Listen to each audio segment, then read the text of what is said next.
ufise ubwoba mpeka inyama ihenze ndabona rwose gucyana kubisa kugira akantu mu rugo iwaba wirebera koko sha mana se abakire tujyana ku kazi koko yabawe nakunda ariko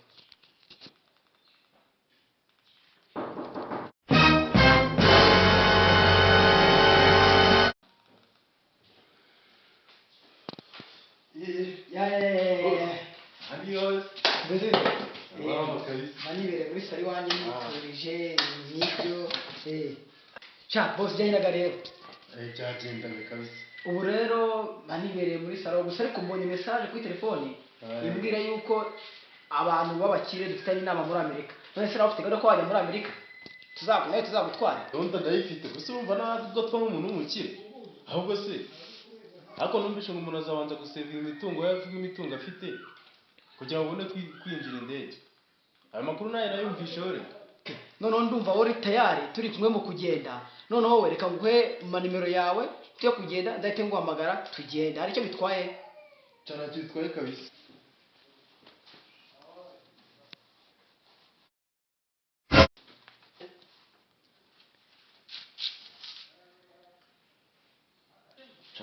ifune kubera ubunini bwawe neza yanze kuva mu mufuka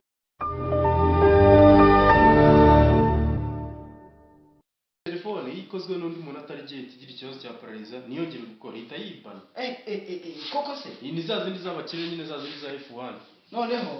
reka noneho ngo yegeye yanjye noneho ngewe uzandikemo none byabone kuno ngo uhamagara agenda okisanari akanomero ni aka ngaka ubwo wahita unkoringa naribi okay nimero ni iyi ngiyi none se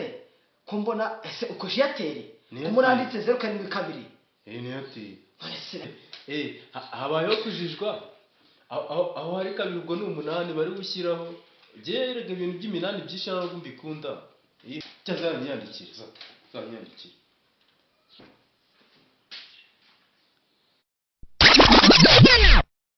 ashatiye kuba ariko umunani ntabwo uzizi mu nimero zawe mu mutwe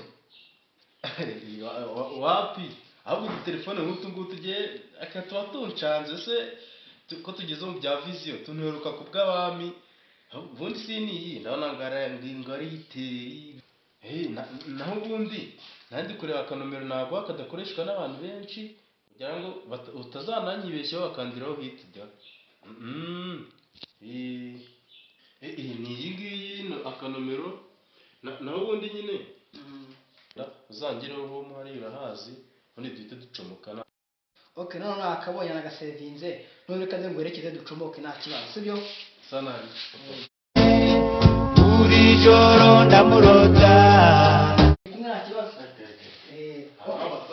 ugiye gusezera akadufasha sara nta niba turi kumwe nzakubwira sibyo umuhanda mwiza halo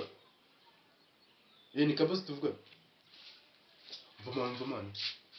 nomero ndazitanze yawe mukire nawe guhamagara uzigire nkaho nyine ndi bosi wawe ibintu byose zakuba zabyemeye nzaya